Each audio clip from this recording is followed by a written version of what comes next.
আজকে রাতে বিশাল ঝড়ের তাণ্ডবে আমার মুরগির ফার্মের প্রাচীরটা পড়ে গিয়েছে। রাত 3:30টার দিকে ঝড় হয়। প্রথমে প্রচুর প্রবল বেগে ঝড় সৃষ্টি হয়, তারপর ধীরে ধীরে বৃষ্টি শুরু হয়। রাত্রে তো বুঝতে পারিনি, সকালবেলা উঠে দেখছি আমার একটা ক্ষতি হয়ে গিয়েছে।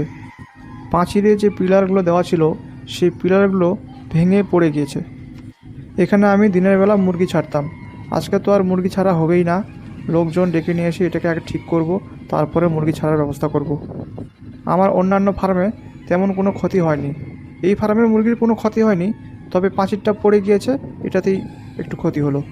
আমার মুরগি সারাদিন ঘরের বাইরেই থাকে, আজকে আর তাদের বাইরে থাকা হলো না, ঘরের মধ্যেই তাদেরকে দিন কাটাতে হবে।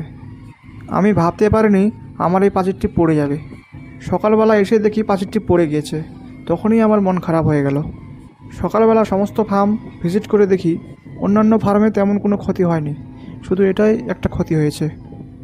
এই প্রাচীরটি ছিল পলিথিনের, সেই কারণেই উড়ে পড়ে গেছে। প্রাচীর পড়ে গেলেও কিছু মুরগি আবার বাইরে বেরিয়ে এসছে, তারা জানে সকালবেলা হলে আমি ওদেরকে ছেড়ে দেবো, তবুও ওরা বাইরে বেরিয়েছে। কিন্তু আজকে আমি ওদেরকে বাইরে ছাড়বো না, প্রাচীরটা ঠিক করব তারপরে, না হলে মুরগি সব উড়ে চলে যাবে বাইরের দিকে, এভাবে মুরগি হারিয়ে যাবে। তবে আমার মনে হচ্ছে মুরগি রাতে ঝড়ের কারণে ভয় পেয়েছে, যে কারণে হয়তো আজকে আমি ডিম কম পাবো। ওদের ভয়ের কারণে মুরগি আজকে ভালো করে ডিম দিবে না, কারণ এই বিষয়টি আগেও একবার হয়েছিল, সেদিন আমি ডিম কম পেয়েছিলাম। তবে পরের দিন থেকে সব ঠিক হয়ে গিয়েছিল, পরে আবার আগের মতো ডিম দেওয়া শুরু করে দিয়েছিল। রাতের বেলা ঝড় বৃষ্টি হলেও দিনের বেলা মোটামুটি আকাশ পরিষ্কারই আছে। আরও বৃষ্টি হবে বলে আমার মনে হচ্ছে না।